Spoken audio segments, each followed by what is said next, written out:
China, the rise of China, I would argue, is the most important event in the world since the British Industrial Revolution. And it's going to change the world very profoundly. And it's going to change the world very profoundly in two ways, not one. It's going to change it economically, and I think we can already see this.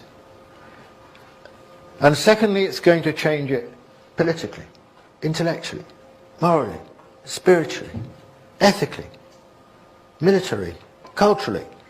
It's going to change the world in as profound a way, if not more profound way, than the rise of the West has over the last 200 years. Now, first of all, I want to talk about the economic side of it, because that's obviously very fundamental.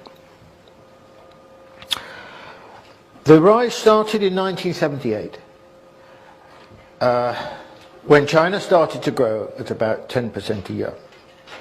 But when it started to grow at 10% a year, it was only 1/20th of the size of the American economy. So the impact of China, even growing at 10% a year on the world, was extremely small. But now China is over half the size of the American economy. And it's still growing very fast, between 7.5% and 8% a year. And it will likely continue to do so. This is the background. Now, there are, I know, it's fashionable, well, actually, I think that sort of the general mentality in the West towards China is what I would describe as a bearish sentiment. In other words, people are always expecting Chinese growth to, at some point, decline and, broadly speaking, as we've known it, end. That has been a constant refrain. And even now, you will have noticed since the financial crisis, a lot of the attention to China is, you know, is it slowing down? Is it going to hit an economic crisis, and so on? Well, of course, China's got big economic problems, huge economic problems compared with what we've got. But the extraordinary thing about China is that since 1978, and it's difficult to know exactly why, but basically it's not had an economic crisis. It's carried on growing at 10% a year for over 30 years. Now, I want to emphasize that the impact of the Western financial crisis on the rise of China, or the relative position of China, to put it more precisely, has been to accelerate China's relative rise. This finishes a bit early. No, I should bring it up to date, but it's 2011, and it over on the left-hand side is the marked 100 is the size of the GDP of most range of Western countries in 2008, and you'll see by early 2011, most of them were still smaller than they were then, and Britain is still smaller than they were then. Now, and America is now a bit bigger, but not much bigger. Now we superimpose China over that period, and you can see China's been growing very rapidly in that period. The economy by 2011 was 1/3 larger than it was in 2008. Now, the effect of this process has been to accelerate China's relative rise compared with the situation in the West. And I don't think really, you know, with all the sort of noise of the media, this is clear in people's minds, that this process has continued and accelerated. And one of the effects of this process is this. In the Goldman Sachs projections, which are widely quoted, I use it in my book, in 2007 it was projected that the Chinese economy would overtake the size of the American economy in terms of GDP by exchange rates in 2027. That was made in 2007. Now, the key figure here, the key thing to look at is GDP at market rates. This was put together by the economists, and it's a sort of consensus of what's happening. And you'll see all the red lines are where China's already overtaken the United States, and the blue lines are where it's still due to when it's likely to overtake the United States. And the purple line is GDP, and the projection now is that China will overtake the United States in terms of GDP by exchange rates, not in 2027, but in 2018, which is, in historical terms, just round the corner. We're very close to that situation now. And I would argue that actually what's happening now is that China is probably a more important shaper of the global economy, a more important shaper of globalization than the United States. And there are three footprints of China, economic footprints of China, I want to illustrate this point with. The first is, China is a huge trader. It's the second, almost now the biggest, but still the second biggest importer in the world, mainly for commodities. And you have all these commodities for which China's consumption is a very high proportion of global consumption. It is also a huge exporter. Overtook 2 or 3 years ago the United States, which had held the position for 110 years, as the largest producer of manufacturing goods in the world, and China is the biggest exporter in the world. And I just think these figures are so interesting. This is China as a trading partner of the combination of exports and imports of these various countries. Okay, and I've just summarised it. There's a great long list of them. But 1992 for Argentina, China accounted for 1.1% of the trade of Argentina's trade. And then you'll see a dramatic change in Argentina's case. But what is fascinating is if you go back to 1992, apart from a number of East Asian countries, there were barely any countries in the world for which China was the biggest trading partner, hardly any. And now, now here being 2010, there are many countries for which China is the biggest trading partner. I mean, I don't know whether I've got a light here, have I? Yeah. I mean, Brazil, for decades, America was the largest trading partner. China's overtaken it. It's now 14%. America is around 10%. Obviously, Chile is China is its biggest trading partner. Venezuela, the United States it's either China or it's Canada. They're very close together. I'm not sure it's the largest trading partner for Russia, but I think it is now.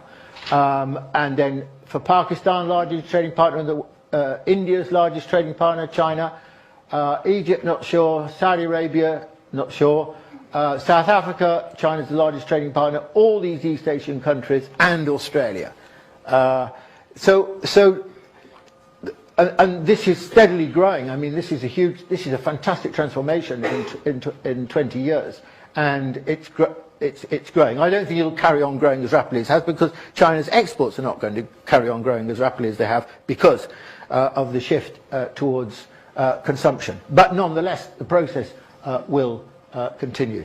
Or take another measurement of China's rise, which is finance. I mean, in 2009 and 2010, between them, the China Development Bank and the China Export-Import Bank were responsible for more lending to the developing world than the World Bank. The World Bank, one of the two great institutions of the post-war American world order.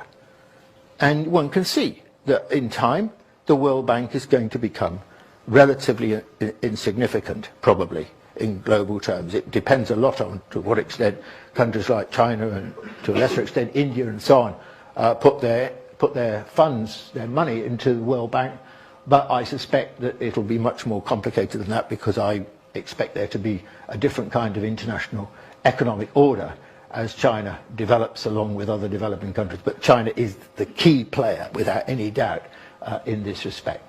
Or a third area, which I'm not going to illustrate, but is the rise of the renminbi. I mean, the renminbi, very wisely, against all advice from the West, against the Washington Consensus, the Chinese did not make their currency convertible. Why? because they wanted to be able to control the development of the Chinese economy free from speculative movements which could derail or destabilize the economy. They never did it. Even now, it is not a convertible currency. Very wise. I assure you the Chinese policymakers are very smart. Very, very smart. And they made a very good strategic decision. But since 2008 autumn, they started to begin to make the renminbi available in the settlement of trade. In other words, paying for their exports and imports. So now it's responsible for quite a slice of its trade, quite a slice of the trade with Africa by China is done in the renminbi. And this is true for Latin America and so on. The renminbi is beginning to become an international currency. In time, down the road, it will become convertible.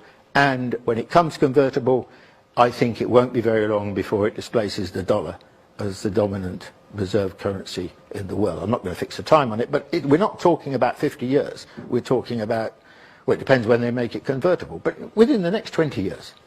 Within the next 20 years. Maybe much less. I mean, it could be much less, but in my view, if the Chinese, I think, should tread cautiously in this respect. I think they should. They've got other problems, other fish to fry before they start becoming a reserve currency with all that involves. Now, let's raise our sights a little bit more, okay? Let's push the boat out in time terms, the horizon a bit further, and look at these figures that have been compiled by Hu Hongong, who's at Tsinghua University, very good economist, very good economic statistician as well. And these figures are not so different from others that have been put together. But can I draw your attention here to China in 1820 accounted for 1/3 of global GDP. And then it had a horrific decline, what the Chinese call the century of humiliation. You see, and it hits bottom around the time of the 1949 revolution, 4.6% of global GDP, catastrophic decline. In fact, for over a century, Chinese GDP more or less froze, like India's actually, and then began to grow with independence, or in China's case, with its revolution. In India's case, with its independence, and then it starts going. Now, Hu Hongong's done these estimates for 2020 and 2030. These figures, by the way, are GDP according to PPP, primary product. So, purchasing power, primary purchasing power. Sorry, and look at 2030. And Hu Hongong's estimate is that by 2030, China will account for 33% of global GDP. The future is back to the past, if you like, 33.4%. But what's equally fascinating here is America, 15.1%. In fact, its maximum achievement was 27.3. Well, actually, it was higher than that in the Second World War, because so many European countries were relatively knocked out. But 15.1%, Europe 13.1%. You'll note this. China's economy in 2030, which is only 18 years or whatever it is down the road, 17 years down the road, will be twice the size of the American economy and over twice the size of the European economy. So, to proceed, I'll come back to that in a moment. This is what the global economy could look like in 2030. Japan just 3%, Russia 3%, Brazil 5%, countries like Indonesia, Malaysia, Vietnam and so on 6%, EU 13%, America 15%, India, which I haven't talked about, 19%, and China 34%. And if I paint the picture like this for you, the top one is GDP at current exchange rates, the bottom one is GDP at PPP, and the red ball is China, and the grey silver ball is the United States. And you'll see this extraordinary historical transformation. I mean, we're talking about only 30 years between the red ball being very, very small, almost like, not like the moon around the Earth, to becoming not yet the sun, but I mean much bigger than the American economy. And Danny Quah at the London School of Economics has put this interesting, done some very interesting work on trying to locate the epicenter of the global economy and how it's shifting. And in 1980, he had it, you know, in the Eastern Atlantic here, and then it steadily shifted. And at the moment, he suggests it's just here. And by 2050, he suggests it'll be on the Indian-Chinese border. This is an extraordinary historic shift that's taking place. You know, this was when the world was still dominated by the North Atlantic, in a sense, and this is how it is changing. And it's changing in another sense as well, just to go back to this. And that's this. Look, what characterizes this era is not just the rise of China. It's also characterized by the transformation in the position of the developing world. If you go back to the 1970s, the mid-1970s, the developed world accounted for 2/3 of global GDP, the developing world only 1/3. Bear in mind that 85% of the world's population lives in the developing world, and only 15% lives, roughly speaking, lives in the developed world. By 2000, it was roughly 50-50. Huang Gong's projection is that the developing world will account for 2/3 of global GDP by 2030. So the great transformation we're talking about, in which China is the leader, but is also the exemplar and is part of the wider phenomenon of the rise of the developing world and the decline of the developed world. That is the era that we live in. And the world is being and will be reconstituted by this process. In my view, we will see the existing international institutions either transformed or replaced, or both, is what I suspect will happen, is both. Because the new rising powers will want to constitute the world over time in a different kind of way. So, that brings me to the end of my economic paration, because I want to move on and talk about China. What is China? You know, the economic stuff sort of enables us to think that China is very familiar to us and we know what it is and it's going to be like us. I mean, it doesn't, of course, we've got it wrong so many times. But there's a sort of ease of translation, or we think there's an ease of translation. Now, what about China as a country, as a history, as a nation? How to understand that? Now, the West has always thought, or has long thought, that there is only one modernity. And that modernity is a Western modernity. And that as countries modernize, they Westernize. They become more and more like us. We're all on the upper escalator. We're just on different steps on that escalator. So as China modernizes, it will become just like us. This is an illusion. This is profoundly wrong. This is based on the assumption somehow the process of modernization is simply a function of competition, markets and technology. It is not. It is also a function of history and culture. China has never been Western. It is not Western now, and it never will be Western. I don't mean that it's not learning like crazy from us. I don't mean that it's not incorporated significant parts of that learning into what China is. But the end product will not be a Western style country. It will be something different. Now, this is where we're all at sea, because we don't think like this. We think that Western concepts, Western ideas, drawn from our own history, drawn from our experience, can explain what China is. I'm sorry, it only has a limited capacity to do that.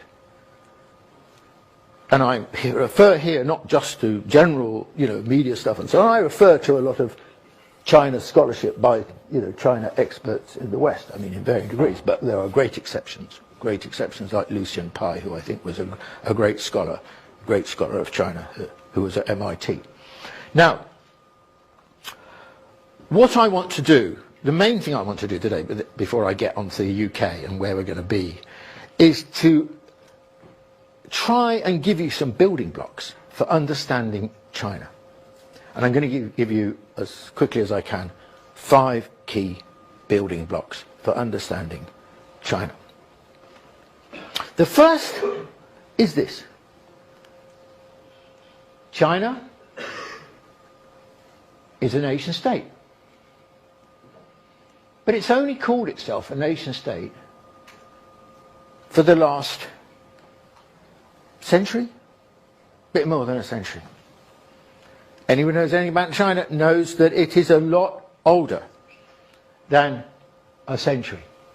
Over 2,000 years ago, with the victory of the Qin dynasty at the end of the warring state periods, you began to get the unification of China. And these are very crude maps, but this is roughly what the Qin dynasty looked like against the borders of modern China. The southern line of the red line is modern China. And if you go back, if you go on to the next dynasty, which lasted a lot longer, the Han dynasty, which is we're still talking about over 2,000 years ago. And there are the borders of the Han dynasty. So China has existed within, roughly, broadly speaking, its present borders. I mean, these parts of China were added much later, under the Qin dynasty in the 17th century. The vast majority of Chinese live in this area then and now. Now, the fascinating thing here is this.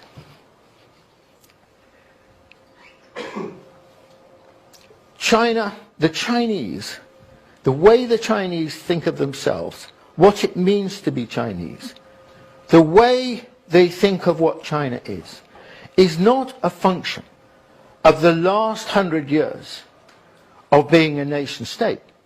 It is a function of more than 2,000 years of being a civilization, or what I call a civilization state. China is primarily not a nation state. It is primarily a civilization state, and only secondarily a nation state. What am I talking about here? Well, I'm talking about things like Confucian values, very unusual relationship, very unusual, unique, not unusual, unique relationship in many ways between the state and society. Very unusual conception of the family. Social customs like guanxi, ancestral worship, an ideographic language, Chinese food, chopsticks. I mean, all these things are not a function of the last 100 years. Now, here you have an absolutely basic difference between China and Western countries. Western countries are constituted on the basis, fundamentally or predominantly, varies from country to country, but always predominantly on the basis of national identity, on the basis of nation state. China is different. China is first and foremost constituted on the basis of civilization.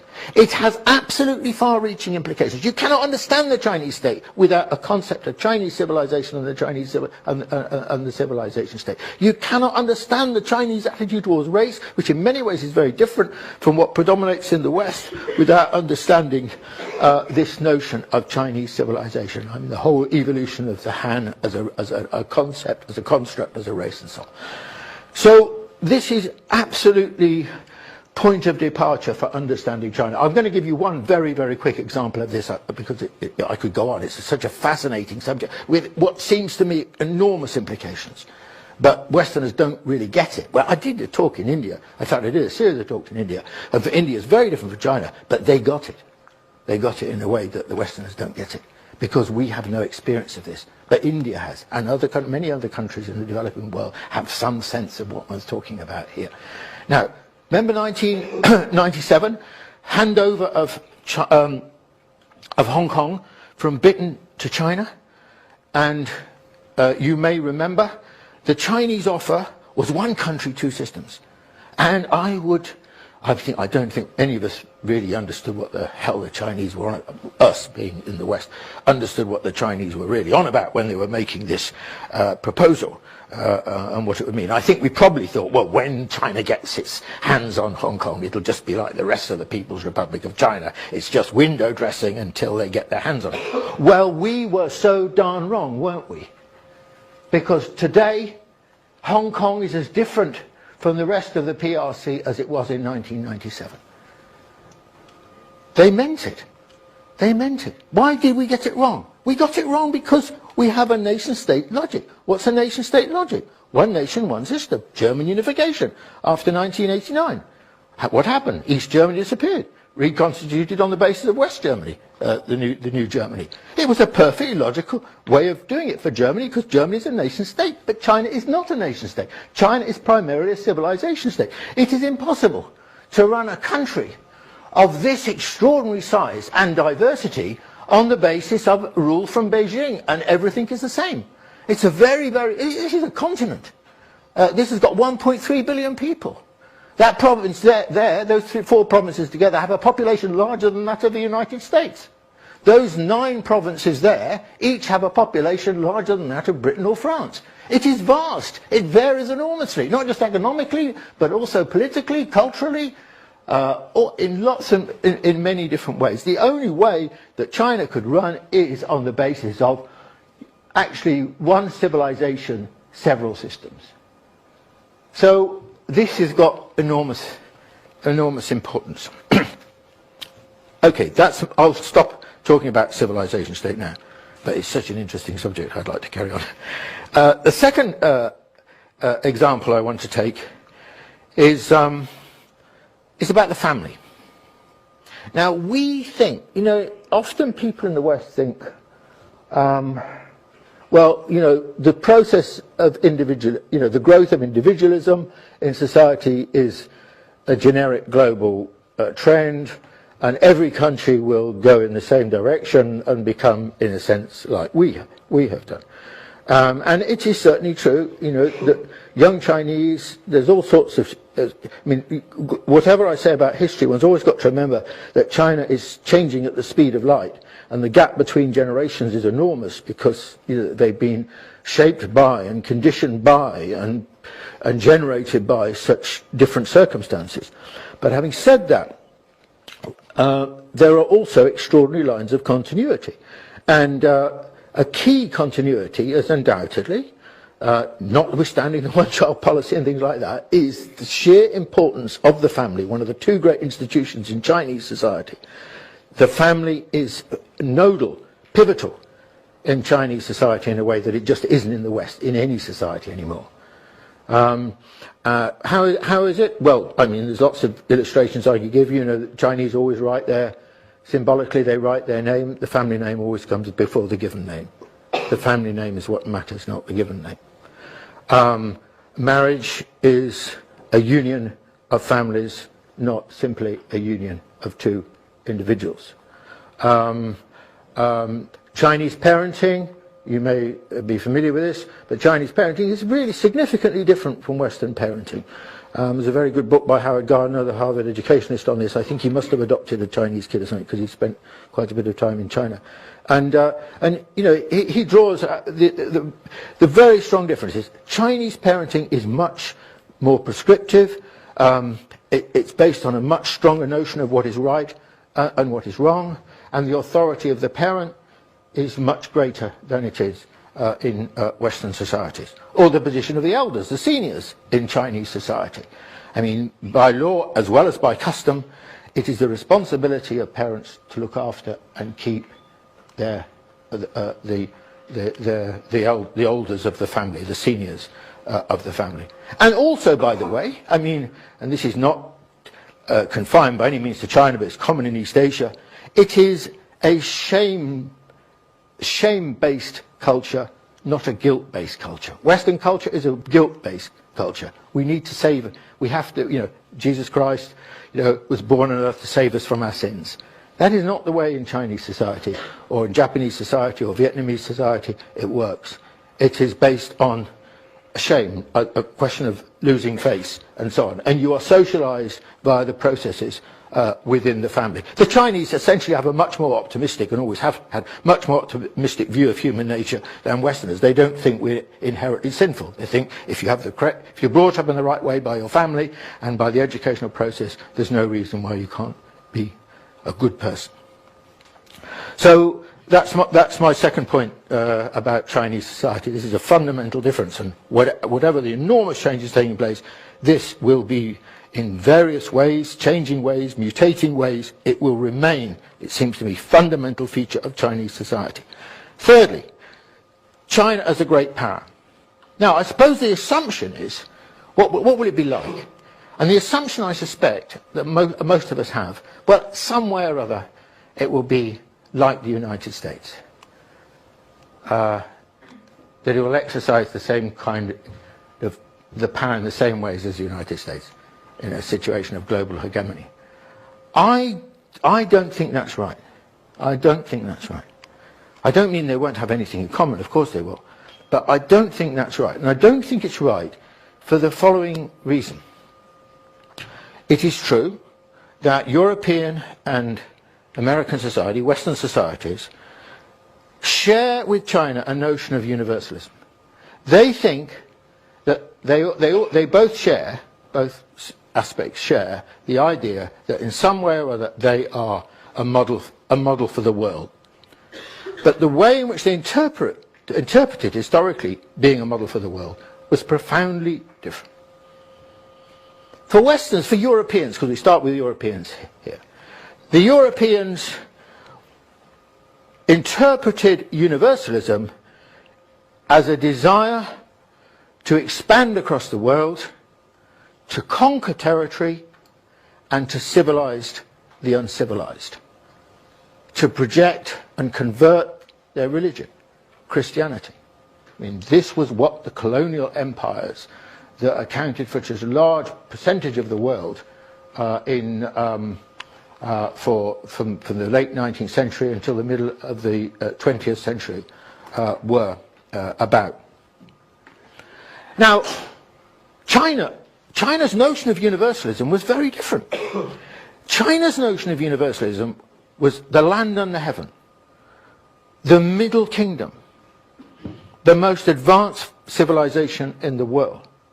So why would you want to leave the land under heaven? Why would you want to step out? Chinese have a very strong sense of superiority. Why would you want to step outside heaven, the land under heaven, into darkening shades of barbarianism? So actually, China's notion of universalism was essentially a stay-at-home universalism. So, whereas we worship those, go to any British city and you'll find those who led colonial conquests and so on, their statues littered around the major cities. In China, that never happened. If you stepped outside and migrated, for example, to Southeast Asia, you were stepping outside civilization. You were not deserving the protection of the emperor. Very, very different historical tradition. So the Chinese had no empire. They didn't colonize. Well, the nearest they got to, you could argue that under the Qing dynasty, when they conquered these in the 17th century, that this was a form of colonial expansion. But it was on their own continent, and they never sought to colonize, for example, Southeast Asia and Indochina, which they could have done. Instead, they had something different. They had the tributary system, which I won't go into now, but it did not involve conquest of these territories. So this seems to me a fundamental difference between the experience of the Chinese and the experience of the West. The other difference is this. China's huge. China's got a massive population. Today, 1.3 billion people. It's a population 4 times the size of the United States. larger than the United States and Europe put together. It's a very difficult country to run. The problem facing all rulers of China in the imperial period and in the communist period is how the hell do you hold it together? Because when you've got a country that large, with that big a population, the centrifugal forces are very, very powerful. And from time to time, of course, they've upset the Chinese apple cart, and they've gone through periods of very difficult conflict. So, the priority of all rulers in China, and I envisage this to be true in the future, now and in the future, will always be, first and foremost, domestic rule.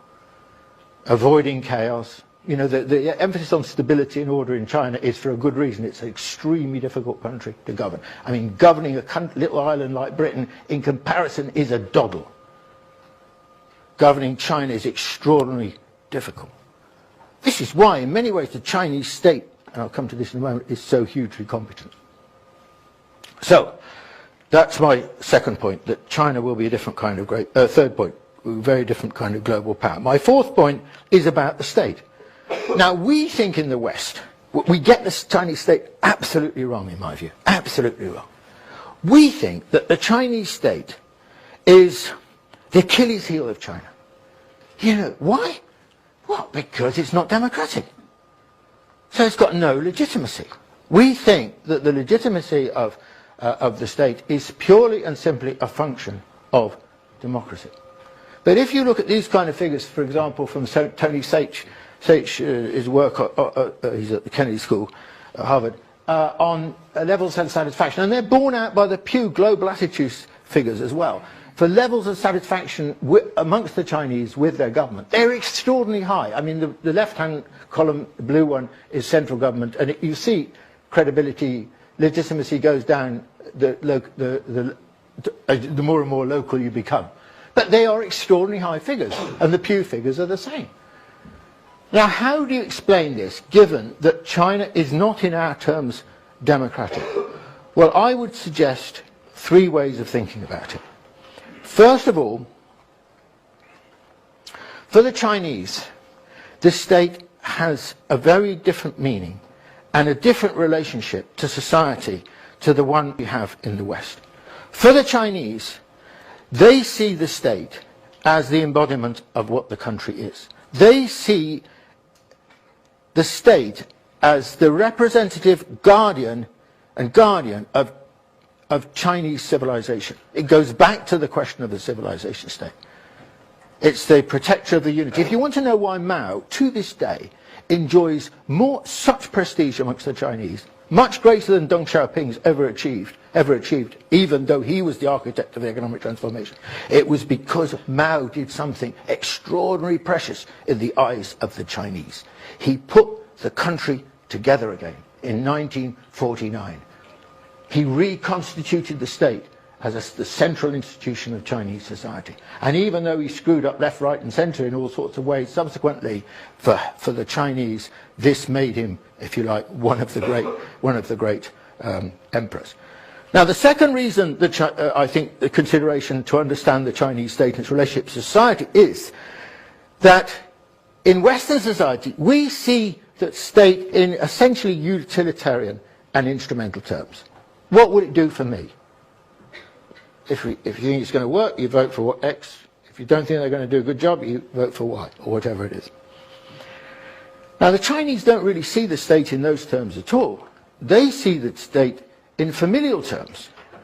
They see, Confucius, writing 2,500 years ago, suggested that the model for the emperor was the father.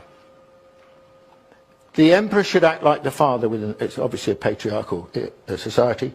The model for the role of the emperor was the father in the family. And the Chinese view the state in familial terms. Now, this is so alien to our way of thinking, so profoundly different. But actually, it's not just true in China. In some degree, it's true in Japan, and it's also true in Vietnam, and it's true in Korea, in Confucian societies. Well, the last point, because I want to say it, but I haven't really got time to go into it, is I just want to say something about race, because no one ever talks about race, and it's so important, and it's very important to understand that you can never understand any society in the world unless you understand the process of its ethnic construction. And China is no exception to this. You know, you all know that China's huge, 1.3 billion people, but I bet you didn't know that over 90% of the Chinese think of themselves as one race, the Han. It's extraordinary, absolutely extraordinary. It's completely different from the next four most populous countries in the world, India, the United States, Brazil, and Indonesia. They are completely different. They all regard themselves to be multiracial, multicultural. But China doesn't really accept at the edges. Why? Because, well, how did the Han develop? How did this notion of the Han develop? How did this construction of the Han develop? Well, over a very, very, very long historical period. This is why the civilization state notion is so important to understanding the ethnic construction of modern China. If you want me to elaborate, I'll deal with it in questions. Okay, so I just want to, what I'm trying to convey here, I hope with some success, is that China ain't like us. I don't mean there's nothing in common. I don't mean we're not part of humanity. But its historical development is so different. And you've got to remember, you know, that we're very recent compared with China. I mean, China is the longest continuously existing polity in the world. Going back, well, arguably, it's one of the first, you know, one of the first settled with the Fertile Crescent, the first settled agriculture in the world. So China has a very, very long history. And maybe instead of people being surprised about China's rise now, this is the wrong way of looking at it. What we should be surprised about, maybe, is not the period since 1978, but what the hell went wrong between 1800 and 1949. Because for the most of the rest of the thousands of years of Chinese history, it was arguably one of, and often the most advanced country in the world. So you could say it is a return to what China is, and Chinese think of it like this in many ways. We are returning to where we have always been.